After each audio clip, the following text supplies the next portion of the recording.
It's time, though. No more glazing.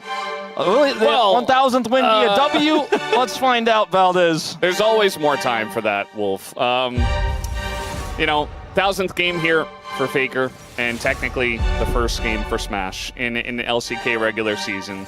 And immediately we're going to start off with the two most broken AD carries that get banned away pretty much every game. Varus and Kalista Taliyah also taken off the board. A very strong BDD champion. The other one would be Azir, but that's also banned, so giving potential hope for Faker to continue to catch up to Azir. Yeah, and for him to potentially play another unique champion on Game 1000. Final ban here for T1 will be the Jace. Take that away from casting. BDD's Taliyah, I think, is a wise ban. He has been very good at it, and he has been so important for KT Rolster. And they take the Azir away, so both of those very commonly played mid lane champions in Game 1 are gone. Gwen taken away from Doran, and this means that Vi is left up, and Oner will snap that one in. Pretty simple start here to our telecom war in terms of the bans. Yeah. Very basic pick. I feel like if you don't ban Gwen, Doran plays Gwen, but then you have Rumble. So I feel like they had a good answer to it, but they just did not want to see Gwen by any means. And that unfortunately leaves the Vi available for T1, whereas you could have potentially gone like, you know, the Rumble and the Vi. Yeah. If you leave the Gwen available. I don't know if T1 would have fallen into that trap, but they're still going to take the Rumble. That's what I would have expected, to be honest. Yeah, that they would play Rumble Vi into the Gwen and feel very good about it. Strong combo. Podek will deny Smash from what is already a pretty iconic pick for him in the Ezreal. No Varus available, no Kalista. Kai'Sa, however, one of those picks, and people are saying Smash Pilot's better than Guma. We've seen a lot from him. Is likely to be the lock-in here in response. Works well with the Vi in terms of the dive setup this comp is already starting to come with. We knew it was going to be Ahri. I mean, it's one of the most broken builds right now. What if he uses his skin? He might. A 1,000th game? 1,000th game, you know, this kind of has that vibe, you know? I feel like Faker. I don't think he will, but Faker has a skin for Ahri, right? The famous one. Yeah. But his skin for Ahri is no skin, and I think he'll be using that one. But we'll see. We'll see, Valdez. Yeah. Today could be the day, as Xin Zhao will get locked in. So it's going to give you a little bit more frontline for your Ezreal, for your Rumble here. And in general, pretty robust composition on both sides here. A little bit more of a theme, though, I would say, for T1s. Yeah, they definitely do. I think the Xin Zhao just generally strong, but also good at disengaging and creating a lot of space. You know, like if they try to dive a backline, you got Xin Zhao in the right spot. He can potentially save your carries. He can also go forward, obviously. And Besta going to be banned away here. KT already have their top laner, so Doran going to be targeted just a bit in terms of what he can play into the Rumble. The Silas also banned away from BDD, who hasn't picked his champion yet. Will be another ban to go over potentially to Doran here in this spot. Unless they want to go for a support ban instead towards Keria, which would just give us a hint of what Podek is likely looking to try to play here. Okay, will be the Rakan. Yeah, Rakan just sorry, get banned. Peter, excuse me. Yeah, Podek and Peter. I mean, there's the alliteration. It's kind of difficult to distinguish between the two. But yeah, Rakan does get banned away, so only that Mbessa target towards Doran. The Rakan ban doesn't really give me too many hints as to what they want to pair with this Ezreal just yet. The Poppy ban is 100%. Yeah, that's what you got to go for. Yeah, that seems pretty obvious here. Could just play Leona, but it doesn't necessarily work very well with their comp. It's very strong with Ezreal, and we saw that work out very well for Kellen in the lane in our previous series, but for an Alistar here potentially instead, which Peter has had some, you know, aggressive plays on already here in LCK 2025. Keria going to give a little bit of a hover on that Pantheon as we wait to see what that top lane matchup is going to be. Interesting to maybe potentially give Doran the Galio counterpick here to the Rumble. We've seen this one before. Yeah, we've also seen it banned when the red side team had Rumble.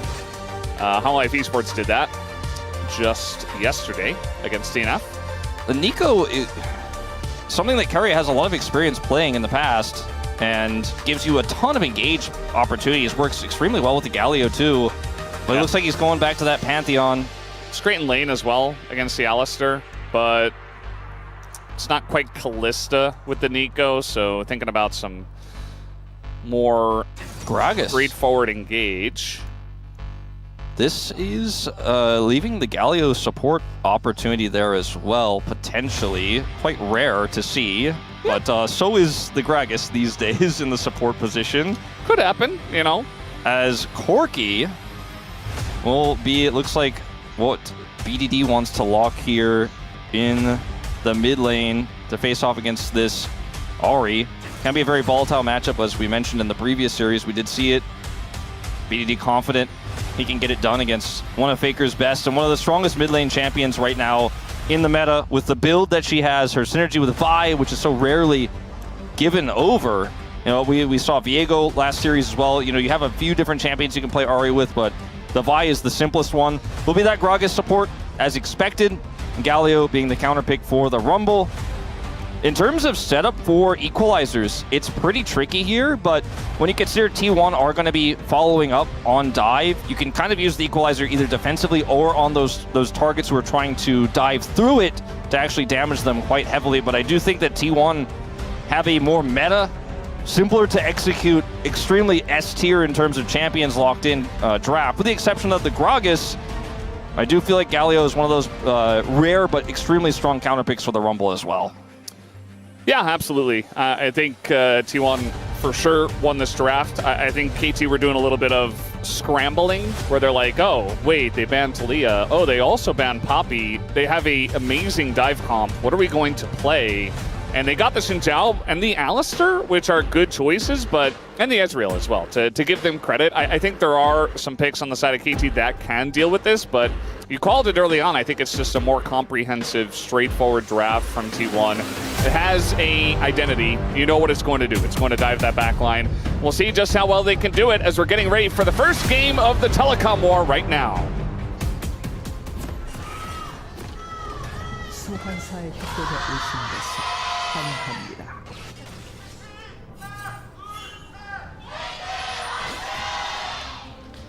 미니언 생성까지 30초 남았습니다. Alrighty, game number 1. All eyes on that bottom lane, for sure. Faker is not using his skin, which is not a big surprise. I thought, you know, I gave it like a little, maybe 1-2% chance that maybe he would throw it in there. Just a very special occasion for the 1000th game, but we all know that Faker's not like that. He's had other very special moments and also hasn't used skins, so... Yeah, I mean, it's in one way, it almost feels like his skin is like his merch, you know? Like, he's not necessarily wearing his own merch, but like, if you want to support him, you can get that, or you could have, and now Faker is just, he is wearing his skin, which is like, I'm so iconic that the normal Ahri skin is associated with me. So, looking forward to seeing how this matchup shakes up. Paddock did go cleanse, which is what you'd expect, but it isn't going to be a great combat spell for him in lane. And he knows that there's so much CC in this composition for T1, and it all layers well with the initial setup for the Vi. Vi is so good into Ezreal and Corki because while they both have mobility, once Vi channels that ultimate, you're going to land on them, you're going to lock them down no matter what. Yeah. Saw Keria hovering the Nico. Thought maybe he would like to play it into the Alistar, but you know, if you start channeling that Nico ult and Peter's quick on the trigger, you can just headbutt it away. It feels like, you know, there's a lot of potential counterplay for that Nico. And the Gragas with the cask is just going to add a lot of extra chaos into the backlines, into the team fights. You know, potentially knocking away the Alistar, knocking away the Xin Zhao, so they cannot create that space. You know, we know that Keria can play pretty much anything, so I'm excited to see his Gragas as well. Yeah, he's just a player who has so many different skill sets as a support. You know, he will play marksman, he will play enchanters, and he will just play the unusual. And sometimes when you see Keria pick a champ, you're not even 100% sure it's the right angle for it. Yeah. He will pull it off, with the exception of that one Ezreal support game that Keria fans probably don't bring up too often. But besides that, in recent memory, hasn't really missed the mark. I remember a Lee Sin game. Yeah. It happens. He's played all sorts of stuff. But today it's just good old Graggy. And so far, the lane is going pretty well for them. It does look like T1's bottom lane has the push. Excited to see how Padak deals with all this pressure himself. Coming back into the LCK. It must be very difficult mentally to, you know, bounce back and forth between the leagues. It feels like you're on the cusp of being a main starter all the time, and then you just kind of get knocked down. Imagine, you know, all the scrims and all the training that you do with the Challenger squad, how much synergy you've built up there. You're trying to continue to build up with so many roster shuffles and changes where Peter's taken away from you. Okay, you're back with him now. And then just jumping in late and to scrims, and BDD is like, we don't do like that here, by the way. You know, what you're doing, like, you need to do this our way, for example. Or Cuz is like, you know, you might get that kind of attention for your jungler and challengers, but like, I play through BDD here, by the way. So don't expect too much. I'm not saying that type of thing happens, because that's not really how scrims and comps work, but Keria. Oh, wow. Very nice headbutt reaction from Peter, by the way. That could have gone pretty dangerous. Keria had the angle. But at the end of the day, it's just him down a flash, no hex flash as well. So now you're just kind of a sitting duck on the Gragas. Although he's not a duck. No, not quite. But I feel like if Keria were a duck, he would not be an ugly duckling. That's true. We don't have any duck champions, do we? There isn't any obvious one that I'm missing out. Like, we have bird champions, obviously. Yeah.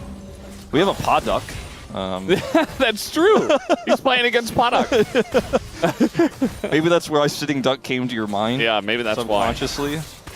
As Smash is really being put under the magnifying glass here in this laning phase, but Keria being down flash in this lane. The counter pick Kai'Sa hasn't been able to generate any advantages here, but it's not in lane really where Kai'Sa ends up being the big counter to Ezreal. It's just getting on top of him later on in team fights because of her burst. And her ability to just follow him with killer instinct, even if he tries to get away, can be deadly. So it's been a pretty successful counter pick. Very common counter pick in the LCK. Unfortunately, current LCK has a lot of just passivity early on. Yeah. We saw that change a little bit in our first series. I don't think that's quite the norm that we're going to see in the LCK. With a lot of trades on objectives and crazy skirmishes early on. So, faster swap here for Padak and Peter. See a teleport from Doran, and then he instantly walks up to mid after clearing the wave. So he teleports down, clears, and now can be a relevant factor with his ultimate, actually, in this fight. Potentially, T1 are sticking it. Yeah, I mean, this is 5v4 if KT want to take the fight. So I don't think we want to take the fight by any means. Really cool play, though, from T1. Threw up the Fnatic sign, did Smash. A little shout out to his old brother Reckless. Yeah, he's done that a few times. I love to see some Reckless enjoyers. Oh! Close. That was pretty close. Nice charm there from Faker. They're not going to go in on it. I think T1 have a pretty clear call here, which is we're going to get all the grubs, and Doran, you know, he might have to drop some CS, but he's still 10 CS ahead, yeah, so he who cares? Only dropped like half of that wave, it looked like, too. Yeah. So this ended up being, you know, a tempo play from KT. I don't want to say it backfired, but it was just a really good answer from T1. They put Padak Peter up there, wanted to get grub control, but were unable to do so. And it's overheated. I mean, he keeps going in very close to Justice Punch range. And, I mean, Doran just has, you know, little MR cloak for now, but he's still able to take good trades just with his base ability against the Rumble with his magic shield and stuff like that. And here comes Faker, thinking about it, reconsidering. Moving back to the mid lane. Grabbing some mana. Speeding up with the Foxfire. Head over. Well, it's, you know, a quiet game, but there was some macro moves made. T1 currently 3 grubs to 0, though, off of the Doran TP rotation. He wasn't there, but the fact that he could have been really deterred KT from fighting. Only one small lead for BDD, which is, I feel like I've said that every KT game I've watched this entire year. But that's really it. I mean, it's 11 CS his advantage. Otherwise, small advantage generated across the board here for T1. I guess with the exception of the bottom AD carry. If you've ever watched Faker's first-person view, he's just zooming all over the map. He's looking at every single lane. He wants to know exactly what's going on. Perhaps dropping some CS because of that. And Corky, one of the better CSers in the game. But yeah, just a pretty natural lead. And all credit over to BDD for creating that. Took some good early trades as well up against Faker. Yeah, even though it's his 1,000th game and I did some hard glazing earlier. His early laning phases have not been very impressive thus far this tournament, but has had some amazing team fights and some great back row reads. And this kind of gold lead will matter less and less as the game goes on. For BD, that is to say. As a bit of a supportal combat situation again here. These supports actually do a bit of damage. Oner is here, but that would be not a good idea. We've seen Koshik attempt that angle where the guy just flashes under the turret and the Vi just dies. In this case, it would be a little bit different because you've got a Kaisa potentially to join, but... If Podok was further out, then there was definitely a potential angle there, but now they're just going to kind of try to zone him off of farm here and grab some plate gold. With an Alistar, there might have been a world where he could have actually stuck it under turret there and said, come at me, but just not going to risk it. But as a result, there's going to be a lot of lost farm here and lost experience as well. Well, he's just flashed on in and flash. There it is from Keria. Amazing engage, and they just did not respect that. They had a ward. They saw that Oner was still there, and that T1 were still looking, but no respect shown from Peter. Not able to flash and react on time. And the irony is that out there's no turret to protect you.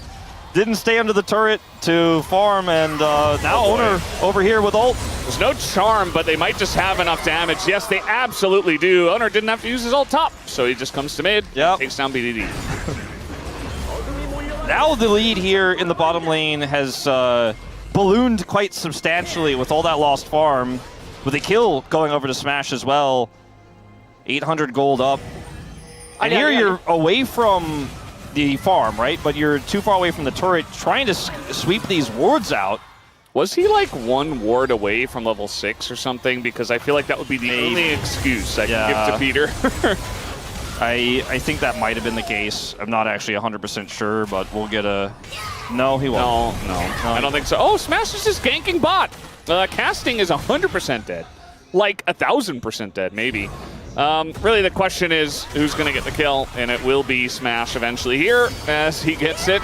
Does drop 3 CS. I think he's fine with that. Meanwhile, KT are going to take the grubs in the top lane, but the gigantic gold lead, at least for this point in the game, 2,000 gold already, does go over to T1. Yeah, and it's the BDD stripe. That's all you got. And it's a tiny stripe. Yeah, it's 135 It's like a speck. It might even be a dot. It might be a dot. It's like the beginning of the line, but it's not really. And it's fading as Faker picks 30 plate gold! Yeah. That dot is struggling. Yeah, that dot is pinhead-sized at the moment. As, in this lane matchup here where casting returns, it's hard to actually get kill pressure on a Galio. And as you can see, Doran is just like, okay, if you want to fight me, we'll go. You're just never going to kill him. And guess who's here? Yeah, and he just TP'd back in. And now he's pushed out and maybe dead. Casting has flash. There's no ult here for Oner. But maybe he just runs under turret. But the burst is coming through, and that was incredibly close. Casting, credit to him. He doesn't flash. He keeps his cool. But it's still not a good situation. And he can't clear the whole wave. Doran will get a plate at least. As over here, Peter looking for something. Yeah. And Keria every single time Peter tries to go in, he just puts his belly on him, The Faker misses the charm, so nothing going to happen there. Oner did have his ult, but they don't have vision of that brush, so not going to push the issue. Oner here, helping to clear out some of that vision that KT set up, but there's just no real angle in anymore here. There's a nice try by KT to try to potentially find a cross map, but they just don't have the setup for it. These two item spiking champions are not the best at following up on a lone Alistar in the jungle, unfortunately for them. And the lead that T1 have generated already is so huge at 13 minutes. I mean, 2,000 gold lead, if you're talking about it at 25 or 30 minutes in, you're like, well, this still feels like it's a decent chance for KT. It may get bigger and bigger as we move into some of these objective fights. You know, if KT fight over this Chemtech Dragon, for example, and end up losing out, this Kai'Sa is just going to be too big to fail. The Ahri actually not going for Rod of Ages, by the way. Quite rare to see the Malignants. Yeah, that's a really good point. I think every single Ahri has gone for the Rod of Ages build up until this point. So Faker, he is doing something special. I'm just not sure it's the right thing, as the ult is going to go in on a Paddock, and there's the follow-up. It's as easy as that. You press your R, and even Israel can't do anything, as Peter also is going to die. Smash now 3-0, Oner 2-0-2.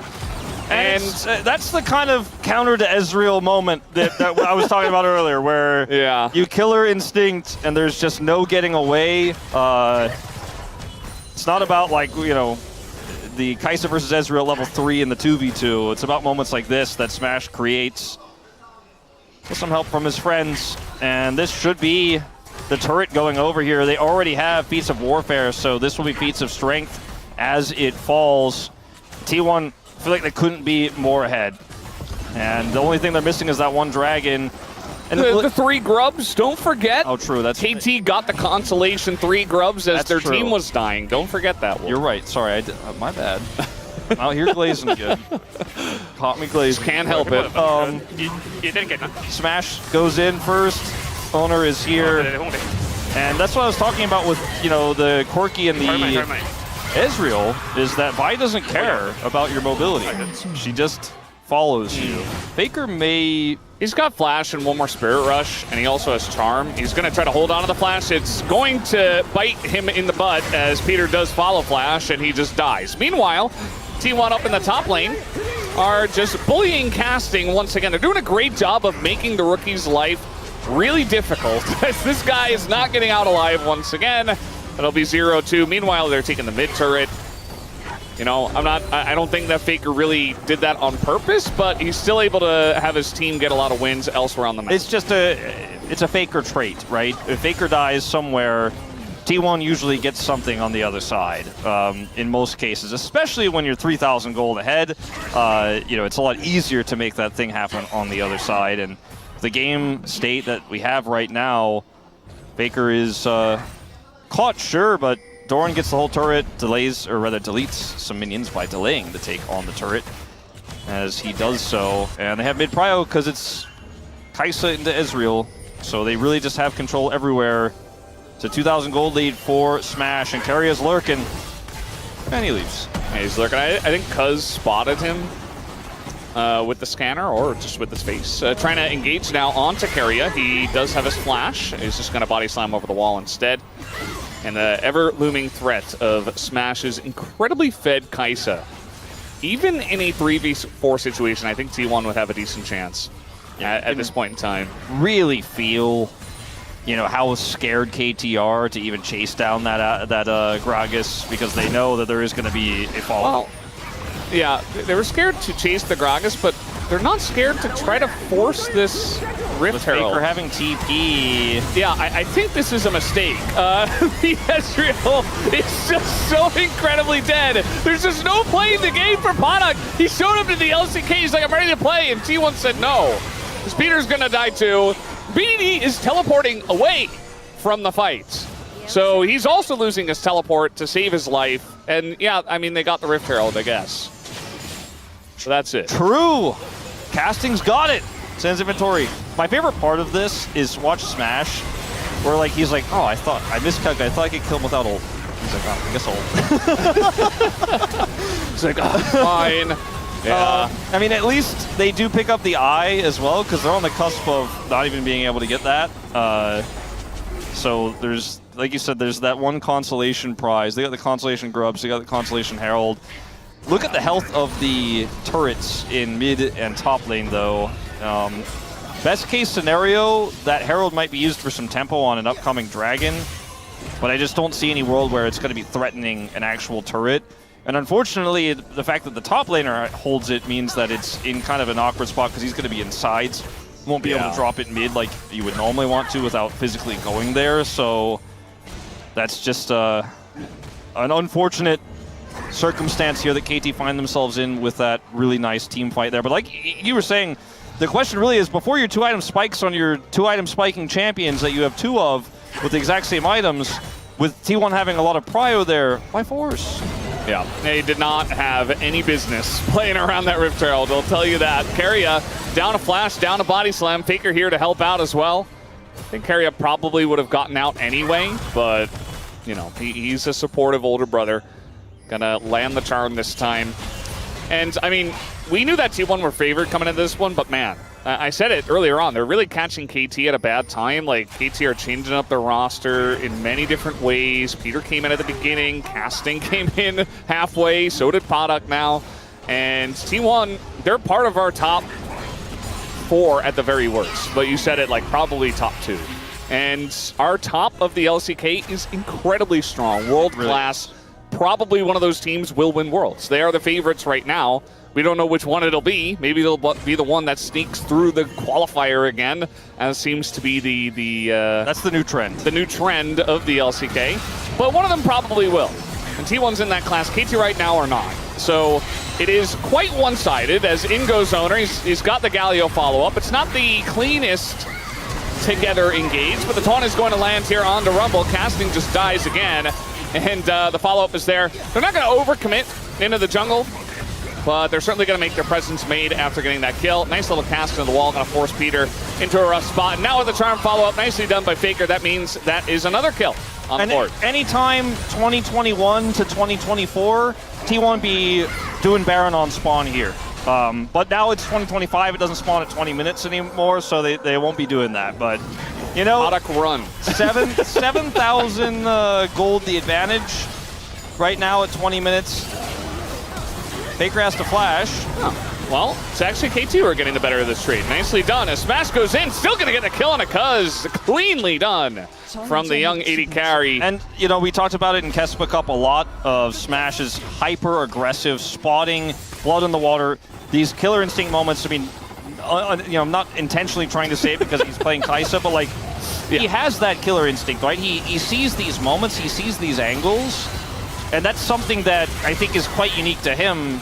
And, you know, comparatively to Guma's more safe and incredibly consistent playstyle, he just keeps finding these moments. And, you know, we won't have the replay of him getting that one because we got to go back to live where Product is dead. But he's the type of player who, you know, that Ezreal play he made in LCK Cup, not in Kespa Cup.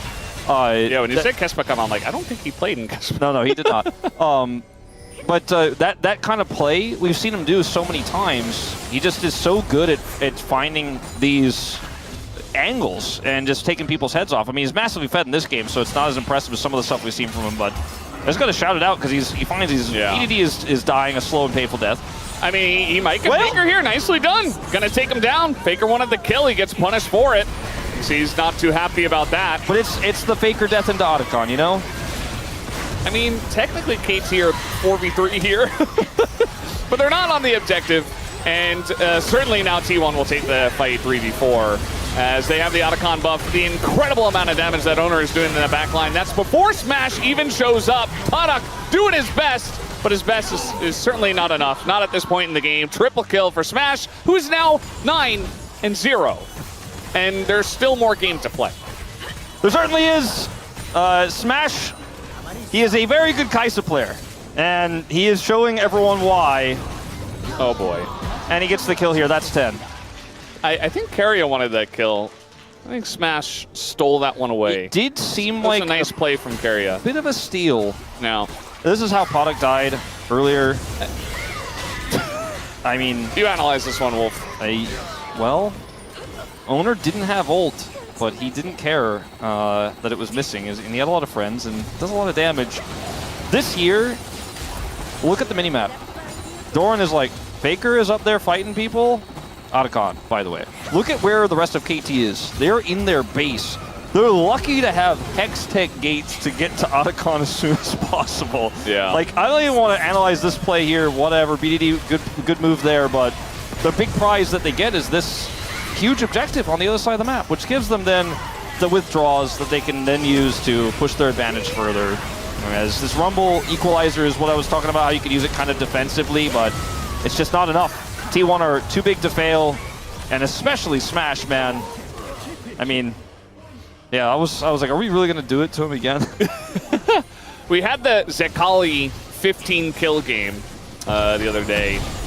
Can we get Smash up to that number? I think it's going to be hard-pressed to get 15 at this point, though. The base is about to fall apart. Let's see if he can do it. I mean, that's really the only thing I'm curious about. What if he gets a penta and ties Zeka and then the game ends? That'd be cool. That could happen.